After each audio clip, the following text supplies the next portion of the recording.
Autrefois réservée aux grandes occasions, la belle volaille revient dans nos basses-cours et sur nos tables. À Montmartre, l'Alsacien et ex-3 étoiles Antoine Westermann s'est associé au chef Thierry Lébé pour ouvrir sa 3e adresse à Paris. Un bistrot chic consacré à son plat préféré, le poulet rôti. Une volaille, ça se partage. On peut la manger à 2, on peut la manger à 4.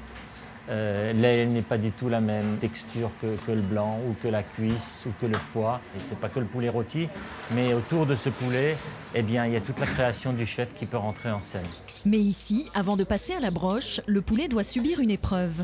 Les pochés dans un bouillon pour que le poulet soit bien tendre une fois qu'il sera cuit. La plupart des poulets cuits à la broche, ils sont secs. En fait, c'est des carcasses de volaille. Carcasses de volaille avec une garniture aromatique. Voilà, un peu de carottes, poireaux, oignons, du céleri. Avec cette technique mise au point par Antoine Westermann, on n'hésite plus entre l'aile ou la cuisse. Le poulet ainsi, eh bien, il est savoureux de bout en bout. La broche, eh bien, c'est pour le dorer, c'est pour le rendre croustillant. Et avec tout ça, on a un bouillon de volaille qui donne un excellent jus. Ici, on embroche le haut de la basse-cour, le fin du fin des volailles de toute la France.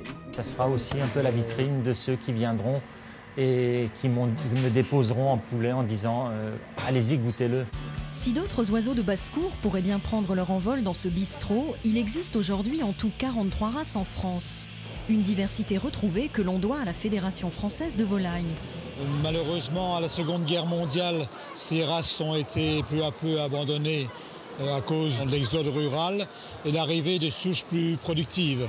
Et ce sont des éleveurs amateurs comme nous qui ont pu préserver ces races comme le coq Favrol que j'ai ici. Ici, vous avez un coq marran, originaire de Charente-Maritime. La particularité de la poule de cette race, c'est de pondre des œufs extra roux. Notre coq gaulois national, qui avait failli disparaître dans les années 1970 et qui, grâce à nous, maintenant, retrouve un petit peu de vigueur. Si en France, nous réduisons notre consommation de viande, nous mangeons en revanche plus de volailles.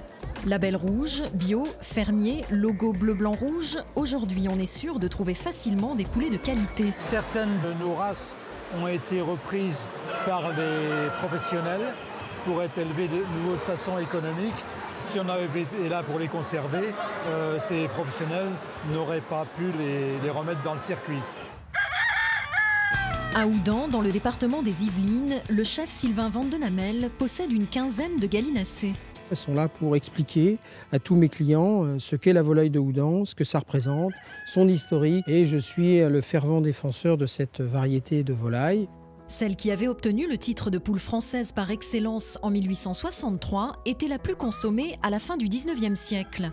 Moi j'ai des écrits de 1836 où le préfet de la région a recensé 1 800 000 volailles vendues sur le canton dans l'année. Tout le monde faisait de la Houdan. Mais celles-ci ne passeront pas à la casserole. Le chef de Houdan la cuisine exceptionnellement quand il peut en obtenir d'un éleveur breton. À défaut, dans ce restaurant, on met sur le grill le poulet fermier des Landes. On le voit bien grâce aux pâtes qu'elles ont été élevées par terre. Elles ont mangé du grain, elles sont dodues. Et bon, c'est au niveau du goût assez ressemblant, mais on n'est quand même pas dans la Houdan. Finesse et légèreté caractérisent la chair de cette poule devenue rare. La volaille de Houdan est en parfait en goût. L'essentiel, c'est de lui apporter quelques petits supports. Ce que j'affectionne particulièrement, c'est l'ail. On va l'écraser, tout simplement, pour qu'il diffuse. On va remplir notre volaille. 2 petites feuilles de laurier, une petite branche de thym pour le parfum. Des champignons de Paris et de la pomme pour apporter une pointe d'acidité. Et pour finir, on bride la volaille. Alors, gros sel à l'intérieur, poivre mignonnette à l'intérieur. Et pour ce qui est de l'extérieur, on va juste, avec du beurre pommade, tartiner notre volaille. Puis le chef emballe la poule de Houdan dans un sac de cuisson en cellophane. Votre volaille va rôtir à l'intérieur et va se trouver enfermée dans son propre univers. Donc toutes les saveurs vont se concentrer.